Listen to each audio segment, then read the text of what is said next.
कि हसमुख फ़कीर योगी वीरेंद्र योगी राहुल गांधी जी से निवेदन करता है, ये राहुल भाई, तुम बड़े सौभाग्यशाली थे कि नेहरू डायनेस्टी में राजीव गांधी के पुत्र के रूप में पैदा लिए, लेकिन तुम कभी भी काबिल नहीं बन सके। एक अहंकारी अज्ञानी, एक राहु केतु की छवि वाला, देश की प्रगति में ग्रहण लगाने वाला दुष्ट बन के रह गए। और जब तुम बोलते हो तो लगता है कि कोई हुरार, जिसे हम भेड़िया कहते हैं, चिघार रहा हो, कोई शियार भूख रहा हो, क्योंकि तुमको तो ज्ञान है ही नहीं। तुम्हारे पार्टी में जो ज्ञानवान, विचारवान, बुद्धिमान लोग हैं वो हैं गुलाम नबी आज़ाद साहब और ऐसे महान छवि वाले व्यक्ति हैं। और जो और महान छवि वाले व्यक्ति थे, प्रोफेसर आरिफ मोहम्मद खान और बहुत सारे ऐसे महान व्यक्ति थे जो तुम्हारा साथ छोड़ देते हैं। लेकिन उनकी मजबूरी है कि वो चाहते हैं कि तुमसे जुड़े रहें और फिर से सत्ता में आए। इसीलिए राहुल गांधी जी, ये वंशवाद का अब अंत हो गया। ज्ञानवान, विचारवान, बुद्धिमान, देश की सेवा की भावना से प्रेरित व्यक्ति का ही राज्य होगा। क्योंकि अगर जनता जग गई, जनता सावधान है, तो उसे सेवक चाहिए, उसे शासक नहीं चाहिए, उसे तानाशाह नहीं चाहिए। इंदिरा गांधी मेरी बहन अत्यंत प्रतिभाशाली प्रधानमंत्री थी, लेकिन तानाशाही उसमें था। वो अच्छी बात भी है।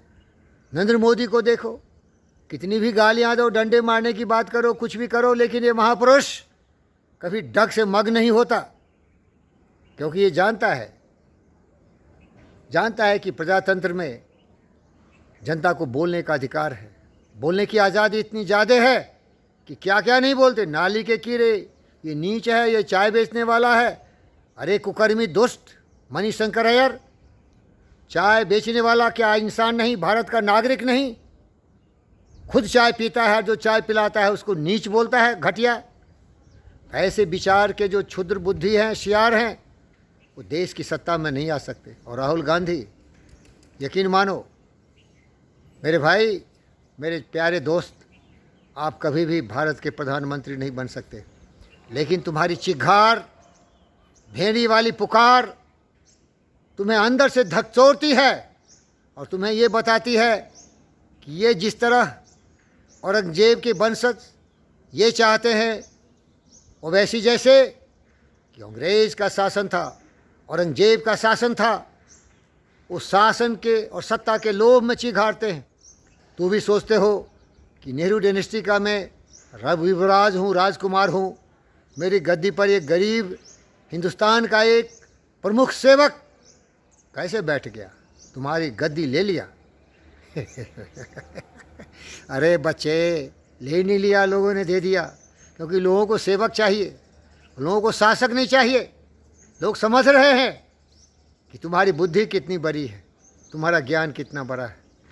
प्यारे दोस्तों, अगर सचमुच देश का सेवक बनना चाहते हो, भगत सिंह, चंद्रशेखर आज़ाद, लाल बाल पाल, सुभाष चंद्र बोस की छवि रखते हो, तो जनता तुम्हें अपनाएगी। क्योंकि जनता की अनेक समस्या हैं जिसका समाधान चाहिए। कभी किसान के नाम पर, कभी बेरोजगारी के नाम पर, कभी जाति के नाम पर, कभी मजहब के नाम पर हमारे देश को तोड़ने वाले गद्दारों, सावधान हो जाओ। भारत की जनता जानती है कि हम अगर सब लोग एकजुट होकर देश के विकास में, प्रगति में अग्रगण्य होंगे, तभी भारत में सारी समस्याओं का समाधान होगा। और सत्ता के लोग भी लालचो, गुंडे बदमाश शैतान का जो अखाड़ा बना लिया है, गुंडों का राज बना दिया है, जाति के नाम पर, धर्म के नाम पर, मजहब के नाम पर, क्षेत्र के नाम पर देश को तोड़ने वालों, तुम्हारे दिन लग चुके हैं। क्योंकि हमारी जनता सब जानती है, यहाँ सभी समझदार हैं, लेकिन जो कुछ ऊपर वाले लोग हैं वो परेशान है, क्योंकि वो सत्ता से बेदखल कर दिए गए। सावधान, कोई दूसरा धंधा ले लो। राजनीति में जो बाप दादों का लूटा हुआ धन था, उसके बदौलत तुम चिघार रहे हो, चल रहे हो, वो ख़त्म हो जाएगा और तुम एक नागरिक बन के रह जाओगे। इसीलिए एक सच्चा नागरिक मेरी तरह बनो। कोई लालच नहीं, कोई लोभ नहीं, फ़कीर योगी वीरेंद्र योगी, ऐसा छवि का व्यक्ति बनो। अरे जीता हूँ तो देश के लिए, मरूंगा तो देश के लिए, 140 करोड़ जनता के लिए ये जीवन समर्पित है। क्योंकि मैं छवि रखता हूँ सुभाष चंद्र बोस, रविन्द्रनाथ टैगोर, विवेकानंद, और अनेक ऐसे लाल वाल पाल की छवि वाले व्यक्ति जो देश की गौरव गरिमा के लिए दिन रात प्रयत्नशील रहे। जागो मेरे दोस्तों, निस्वार्थ भाव से देशभक्ति जगाओ, देश की सेवा करो। जो जिस क्षेत्र में हो उस क्षेत्र में अपने जीवन के एक एक क्षण को लगा दो और ये राजनीति छोड़ दो।